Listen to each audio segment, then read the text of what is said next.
Bonjour à tous, aujourd'hui on parle de Dragon Quest. Ça fait longtemps qu'on n'en avait pas parlé, donc on s'était arrêté sur le fait que Dragon Quest semblait fidèle au manga. J'avais même un tome du manga que j'ai pu feuilleter pour comparer. Donc on est vraiment sur un manga qui semble avoir été plutôt bien exécuté, dans la mesure où l'adaptation animée semble fidèle au manga. Et donc ça c'est un bon point déjà. De plus, les personnages sont attachants. L'histoire évolue.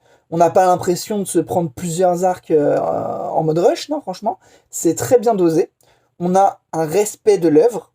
On a des vibes à la Dragon Ball. Donc ça, c'est très très agréable. On a des personnages antagonistes qui deviennent des amis et qui évoluent aux côtés de Dai, de Fly. Donc on est vraiment sur un manga classique, un shonen, un manga qui utilise des codes qu'on connaît, mais qui se les approprie. On a une réalisation donc par le studio Toei qui étonnamment est très bonne. On a un bon opening, un opening qui va peut-être changer dans les jours à venir, mais qui est plutôt pas mal, qui est très sympa, une ambiance assez détendue. On a des personnages comme Yunkel et Crocodile qui sont très très bien interprété déjà par les seiyuu, mais on a aussi ce cheminement qui mène justement à voir Fly Die affronter l'armée des démons, combattre Adlar, et aussi, bon là on va commencer l'arc du dragon, donc voilà quoi. C'est un arc qui est très attendu, c'est un arc sur lequel les fans de l'ancienne version ont été vraiment happés par la hype, puisque c'est un arc où on va voir des révélations sur Dai, sur Fly, et donc on est vraiment sur cette envie d'en savoir plus, sur une réalisation qui est impeccable, un respect de l'œuvre, même si parfois il y a quelques changements pour respecter un petit peu les standards et ne pas choquer le public, on est quand même sur un respect de l'œuvre qui n'est pas négligeable.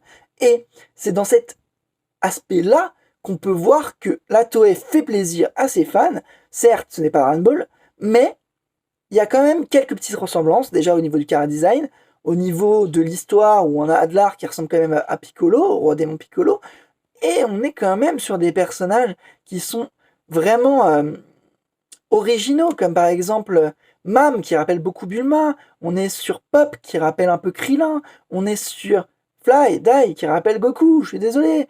On a vraiment ces vibes à la Dragon Ball qui sont super agréables à suivre, et on a Yunkel qui rappelle Vegeta, on a Crocodile qui rappelle...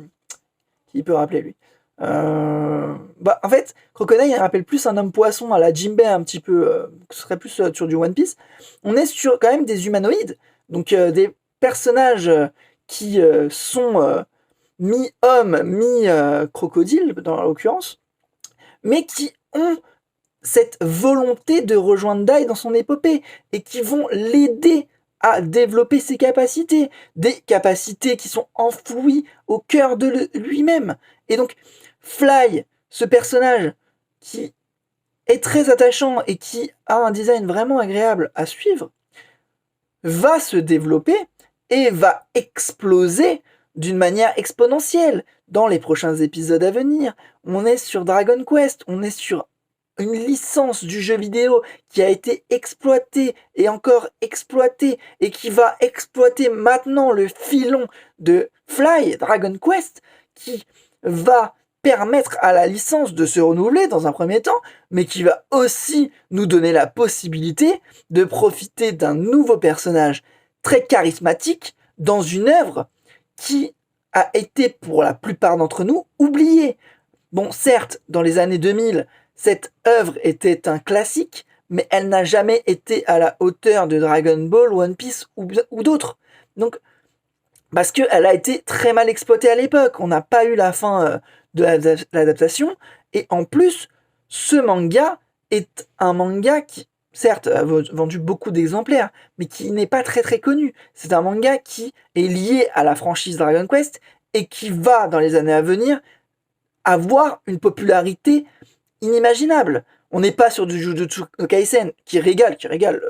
On est sur un manga vraiment très très bon, Jujutsu Kaisen, un anime qui respecte le manga d'une manière incroyable, avec un studio aux commandes, Mappa, franchement, chapeau quoi.